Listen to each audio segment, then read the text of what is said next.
Jamais dans l'histoire de l'humanité, la science et la technologie n'ont progressé autant qu'au cours des dernières années. Des études indiquent que jusqu'aux années 1900, la connaissance humaine doublait presque tous les 100 ans. Cependant, en 1950, la connaissance a commencé à doubler tous les 25 ans. Dans les années 2000, avec la popularisation d'Internet, la connaissance humaine doublait chaque année.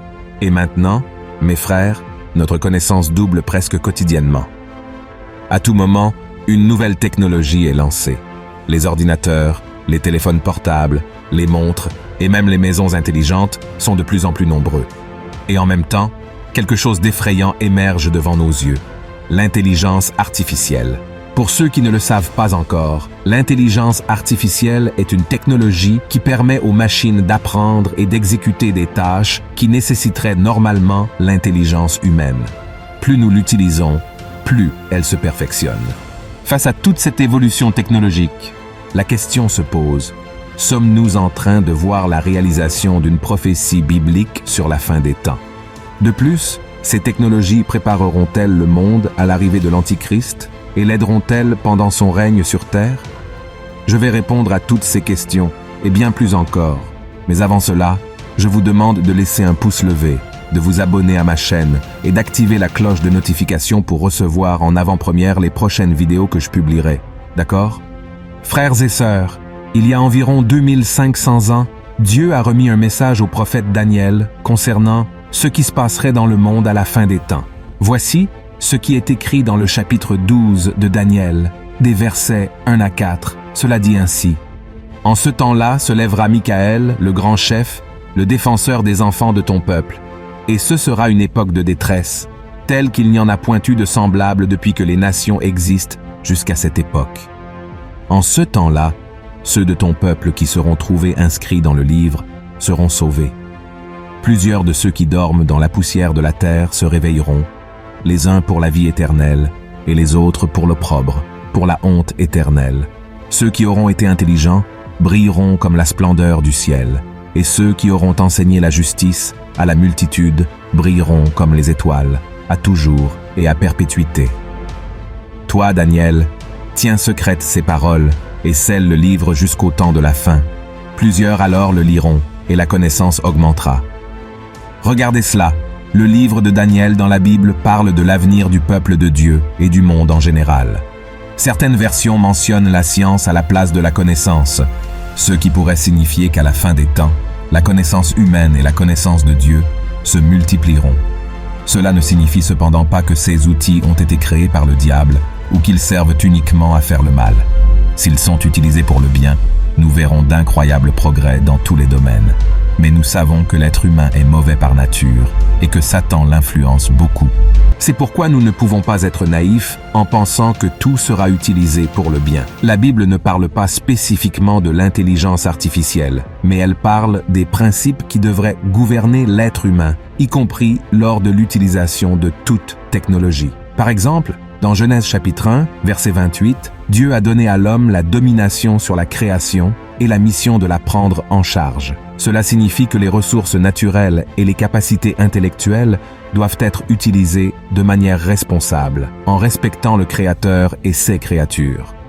Dans Proverbes chapitre 1, verset 7, le roi Salomon a écrit que la crainte du Seigneur est le commencement de la connaissance, c'est-à-dire que toute connaissance humaine doit être soumise à la connaissance de Dieu et à ses commandements. Et la science et la technologie ne doivent pas être utilisées pour se rebeller contre le Seigneur ou pour s'exalter au-dessus de lui. C'est pourquoi nous devons être attentifs à d'autres signes que la Bible nous donne sur la fin des temps.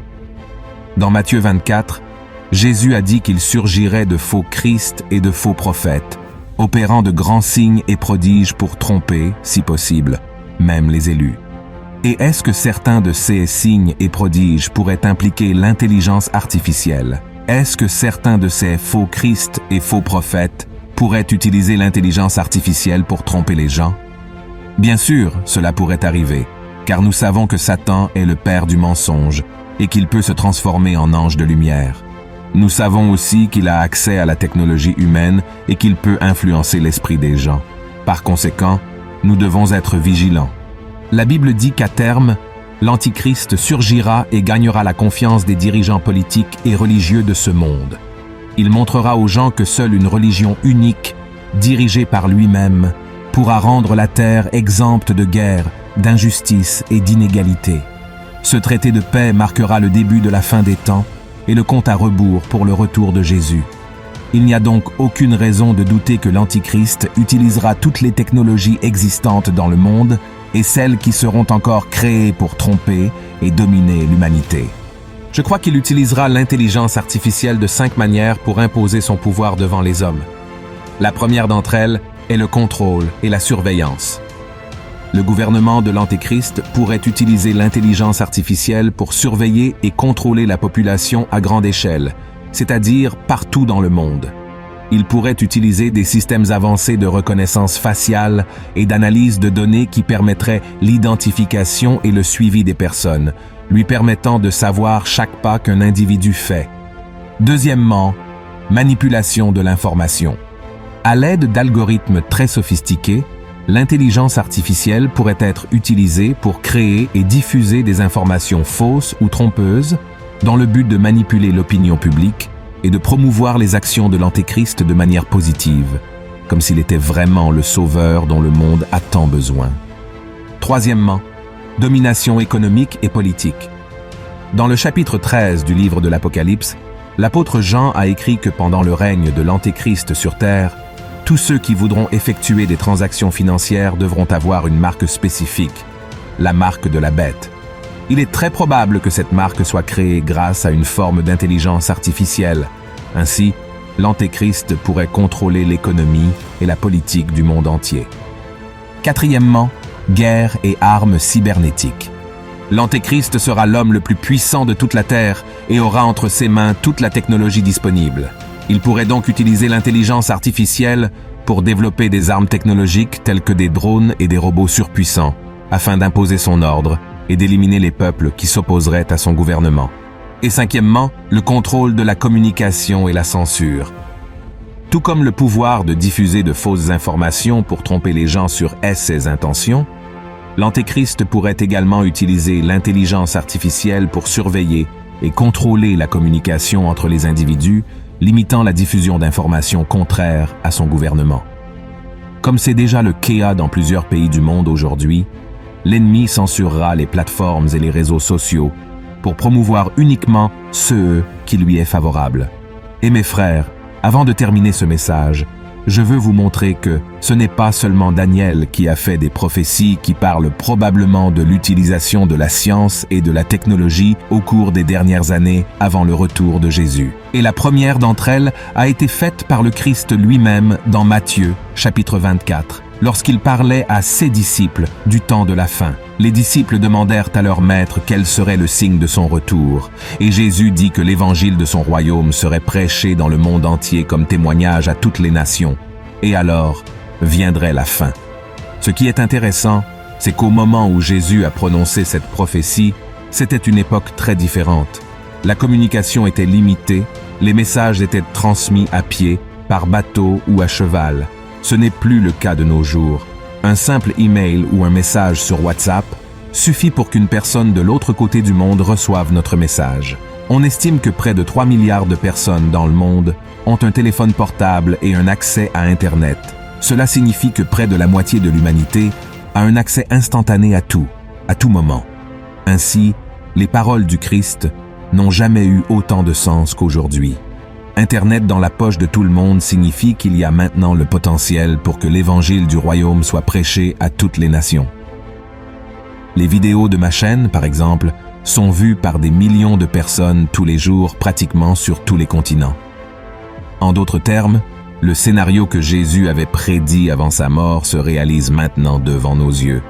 La deuxième prophétie qui parle du possible usage de la technologie se trouve dans l'Apocalypse, chapitre 11, qui concerne 2 serviteurs de Dieu appelés les 2 témoins qui prêcheront pendant le règne de l'Antéchrist. La Bible dit qu'ils feront beaucoup de miracles, mais après avoir accompli leur tâche, Dieu permettra qu'ils soient tués. Ensuite, quelque chose de curieux se produira que les générations précédentes n'auraient jamais pu expliquer. La prophétie raconte que des gens de toutes parts du monde verront les corps des 2 témoins morts à Jérusalem pendant environ 3 jours et demi, et tous les habitants de la terre se réjouiront de leur mort et s'enverront des cadeaux les uns aux autres, parce que ces 2 prophètes avaient tourmenté les gens en prêchant la parole du Seigneur. À la fin de cette période, tout le monde sera témoin de la résurrection des 2. Frères et sœurs, maintenant la question se pose, comment des personnes du monde entier verront-elles les corps des 2 témoins à Jérusalem? C'était impossible à toute autre époque, et tout, ce que la vision de l'apôtre Jean décrit, commence à avoir du sens pour l'humanité après l'avènement d'Internet, des téléphones portables et de l'intelligence artificielle. Aujourd'hui, il est facile d'imaginer des milliards de personnes dans le monde entier suivant en direct et en temps réel, sur les sites d'actualité ou sur les réseaux sociaux des images de la mort et de la résurrection de ces serviteurs de Dieu. Bien sûr, la parole de Dieu ne parle pas de technologie spécifique. Nous devons nous rappeler que les hommes qui ont reçu ces révélations vivaient sur Terre il y a plus de 2000 ans et n'avaient aucune idée de ce qui se passerait dans le futur. Il est un fait que l'Antéchrist viendra pour dominer le monde. En fait, la Bible dit que son esprit est déjà ici sur Terre, préparant le terrain pour son arrivée, et il vient pour tromper les nations et emmener le plus grand nombre de personnes en enfer avec Satan. Mais cette parole, frères et sœurs, n'est pas pour semer la peur, mais plutôt pour rappeler à chacun de nous que nous devons remettre notre vie à Jésus aujourd'hui, car les prophéties nous montrent que le retour du Seigneur est plus proche que nous ne pouvons l'imaginer. Si vous avez apprécié ce message, je vous demande de l'envoyer au plus grand nombre de personnes en le partageant sur WhatsApp. Et je vous attends dans la prochaine vidéo. Que Dieu vous bénisse. Une grande étreinte.